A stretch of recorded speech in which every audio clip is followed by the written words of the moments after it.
Hello ළමයි. ඔන්න ඉතින් ගොඩාක් කාලෙකට පස්සේ මම ආයෙත් ඔයාලට අලුත් වීඩියෝ එකක් අරගෙන ආවා.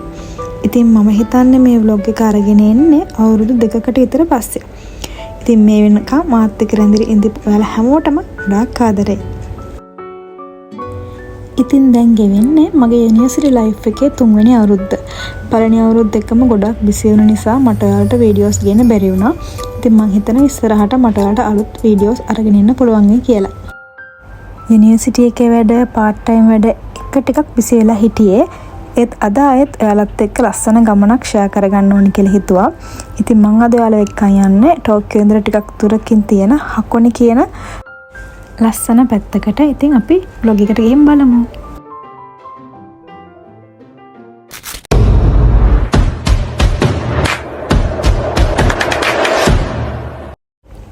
ඉතින් ඔයාලට කියන්න බැරුණානේ. මේ ඉන්නේ අපේ පුංචි පවුලට අලුතෙන් එකතු වුණු චීටෝ කුන්. ඒ කියන්නේ එයාගේ නම චීටෝ. එයාට දැන් මාස 4ක් වගේ තමයි වෙන්නේ. ඉතින් ඉස්සරහට vlog වලට ඔයාලට එයාව බලා ගන්න පුළුවන්. ඉතින් අපේ ගමන ගැන කිව්වොත් අපි උදේ පාන්දර 3 වෙනි ගානට වගේ තමයි පිටත් වුණේ ටෝකියෝ වලින්. ඊට පස්සේ අපි පැය 3ක් 4ක් වගේ කාලයක් ගියා අපිට හකොනේ වලට යන්න. හකොනේ වලට යන කලින් මෙන්න මේ ලස්සන පන්සල ඔයාලට බලා ගන්න පුළුවන්. හැබැයි එතන ෆොටෝස් වීඩියෝස් ගන්න දුන්නේ නැහැ ඇත්තටම. ඒවට එතන ගොඩාක් ලස්සනයි. ඊට පස්සේ අපි උදේ 7 වගේ වෙද්දි හකොනේ වලට ගිහින් හිටියේ. ඊට පස්සේ අපි උදේට කන්න ඕන නිසා අපි කෑම ගන්න ගියා කොම්බිනියක් හොයාගෙන. ඉතින් ඔයාලා ටෝකියෝ වටින්න කෙනෙක් නම් one day trip එකක් ගිහින් එන්න හොඳම destination එකක් තමයි හකොනි කියන්නේ.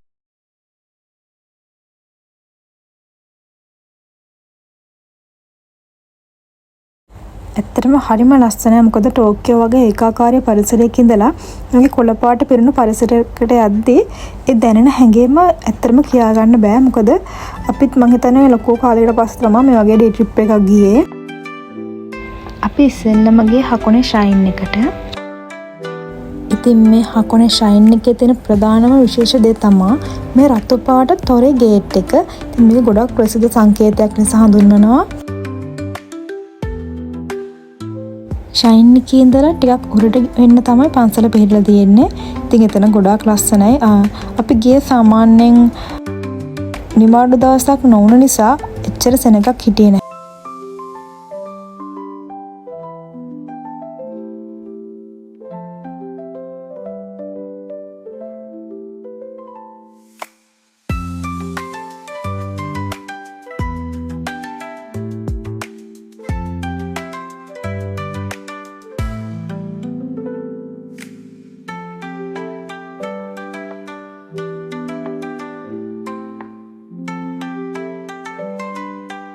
ඊට පස්සේ අපි ගියා ලේක් අෂි බලන්න. ඉතින් ලේක් අෂි වල අපිට බෝට් රෝඩ් එකක් යන්නත් පුළුවන්. ඉතින් ඒක ගානත් මම ඔයාලට ඉස්සරහට කියන්නම්.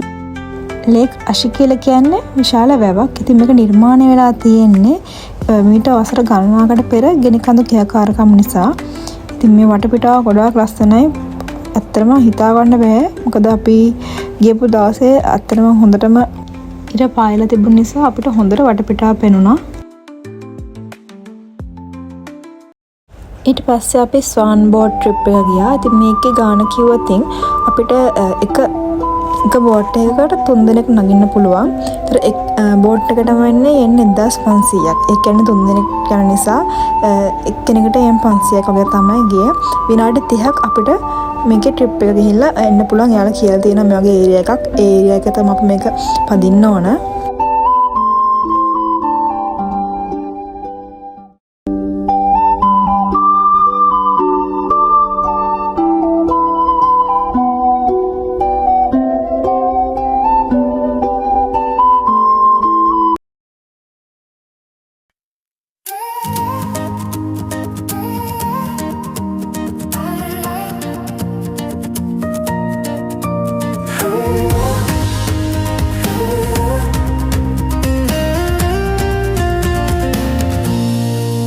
Enjoy your moments every day and every night. There may not be a tomorrow, therefore enjoy today in the present moment. Neon rivers paint the rainy slick street below.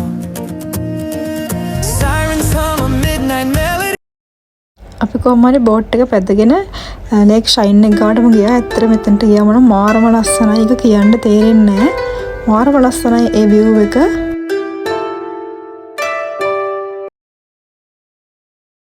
ඊට පස්සේ අපි ගියා ඔන්ෂි හකොනේ පාක් එක බලන්න. ඉතින් මේක නම් අපේ ට්‍රැවල් බකට් එකේ තිබුණේ නැහැ. අපි පස්සේ යන්න ඕනි කියලා හිතලා ඇඩ් කරගත්ත ප්ලේස් එකක්. ඉතින් මෙතෙන්ට ගියාම අපිට ලේක් කෂියකේ ලස්සන view එකක් බලා ගන්න පුළුවන්.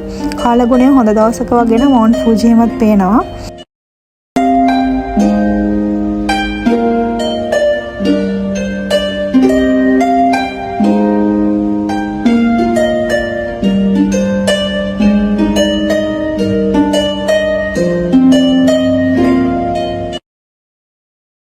ඊට පස්සේ අපි අපේ ලාස්ට් ඩෙස්ටිනේෂන් එක කරන හකොනේ ඔවක්කොදනේ වලට ආවා. ඉතින් මෙතන ගොඩක් ප්‍රසිද්ධයි මේ බ්ලැක් එග් වලට. ඒකේ කතාවක් තියෙනවා. ඒ කියන්නේ ඒක ජනප්‍රවාදයක්. ඒ කියන්නේ මේ බිත්තරයක් කෑවොත් අවුරුදු 7ක් වැඩිපුර ජීවත් වෙන්න පුළුවන් කියලා.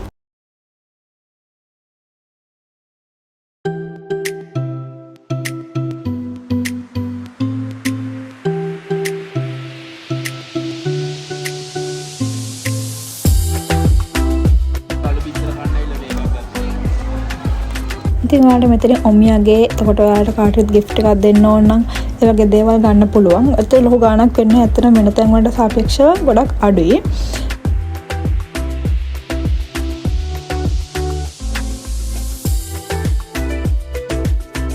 මේ බිත්තරේ කටුව කළු වෙන්නේ උණුදිය උල්පත්තර තියෙන සල්ෆර් සහ ඛනිජ නිසා. බිත්තර 4ක්ම අපිට යෙන් 500ට ගන්න පුළුවන්. ඉතින් ඔවක්කොදනේ කියන්නේ තාම සක්‍රීය ගෙනිකන්දු පද්ධතියක කොටසක්.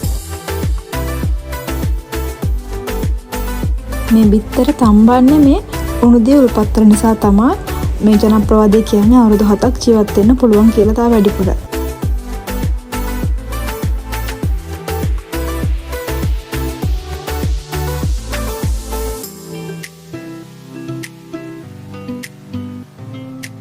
ඉතින් අපගේ ගොඩක් රස්නේ දවසක නිසා අපි වැඩි වෙලා එතන ඉඳියේ නෑ. මොකද ඒ රස්නේ ඇත්තටම ඉවස ගන්න බෑ. මොකද ඒ අවට තියෙන වාතයේ රස්නයත් එක්ක උණු දේවල් පත්‍ර රස්නේ එක්ක එතනින් ටිකක් අමාරුයි. ඉතින් අද අපි හකොනේ ගමන මෙතනින් ඉවර කරනවා. අද දවස් වලත් එක්ක ෂෙයා කරගන්න ලැබුණේ ගැන ගොඩක් සතුටුයි. ඉතින් ඉස්සරහට මම අලුත් වීඩියෝ අරගෙන ඔයාලත් එක්ක වෙන්න යුනිවර්සිටි එකේ කොහොමද ලයිෆ් එක ගෙවෙන්නේ වගේ දේවල් එක්ක. ඉතින් ඉස්සරහට මාත් එක්ක රැඳිලා ඉන්න. ඔයාලා හැමෝටම ගොඩක් ආදරේ. අලුත් vlog එකකින් ආයෙ හම්බ වෙන්නම්. බයි.